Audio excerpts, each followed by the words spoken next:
దేశంలో ఇప్పుడు సెలబ్రిటీ నియోజకవర్గాల్లో పిఠాపురం ఒకటి. దేశవ్యాప్తంగా సార్వత్రిక ఎన్నికలతో పాటు ఏపీ అసెంబ్లీ ఎన్నికలు కూడా జరుగుతున్నాయి. దేశవ్యాప్తంగా హేమహేమీలు పోటీ చేస్తున్నాయి. అందులో పవన్ కళ్యాణ్ ఒకరు. పొత్తులో భాగంగా ఆయన పిఠాపురం అసెంబ్లీ స్థానం నుంచి కూటమి అభ్యర్థిగా పోటీ చేస్తున్నారు. గత ఎన్నికల్లో 2 చోట్ల పవన్ ఓడిపోయారు. ఈసారి కూడా పవన్ ను ఓడించేందుకు వైసీపీ గట్టి ప్రయత్నాలు చేస్తుంది. ఎట్టి పరిస్థితుల్లో పవన్ అసెంబ్లీలో అడుగుపెట్టకూడదన్న కృతి నిశ్చయంతో ఉంది.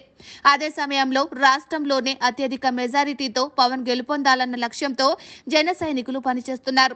దీంతో పిఠాపురం రాజకీయం ఒక్కసారిగా వేడెక్కింది. జనసేన ప్రచారంలో దూసుకుపోతుంది.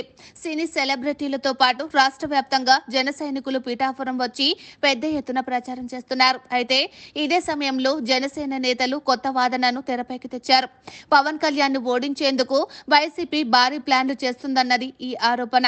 నియోజకవర్గాల్లోని ఇంటింటికి 10,000 రూపాయల చొప్పున పంచుతున్నట్లు జనసేన నేతలు అనుమానిస్తున్నారు.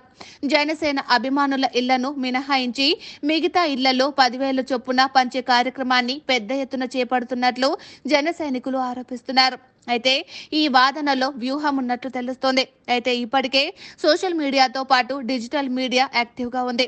ఎక్కడైనా డబ్బులు పంచి పెడితే ఈపాటికి తెలిసి ఉండేది అన్న వాదన వినిపిస్తోంది. అయితే ఇదంతా పవన్ పై సానుభూతి పెంచేందుకు వ్యూహమని వైసీపీ శ్రేణులు కొట్టిపారేస్తున్నాయి. గత ఎన్నికల్లో జనసేనను వైసీపీ వ్యూహాత్మకంగా దెబ్బతీసింది. సైలెంట్ గా ఉంటూ 2 చోట్ల ఓడించింది. అందుకే ఇప్పుడు ఏ చిన్న అవకాశాన్ని అధికార పార్టీకి విడిచిపెట్టేందుకు జనసేన సహించడం లేదు. 10,000 చొప్పున పంచుతున్నారన్న మాటతో పవన్ కు పాజిటివ్ ఓటింగ్ పెంచేందుకు ప్లాన్ చేస్తున్నట్లు తెలుస్తోంది.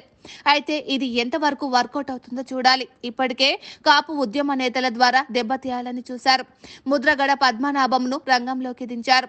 అయితే ఆయన వ్యాఖ్యలకు కౌంటర్ ఇస్తూ ఆయన కుమార్తె పవన్ కళ్యాణ్ కు అనూహ్యంగా మద్దతు ప్రకటించారు. అయితే ఇప్పటికే పీఠాపురంలో వార్ వన్ సైడ్ అన్న టాక్ ఉంది. ఇటువంటి పరిస్థితుల్లో జనసేన వ్యూహాత్మకంగా అడుగులు వేస్తున్నట్లు తెలుస్తోంది.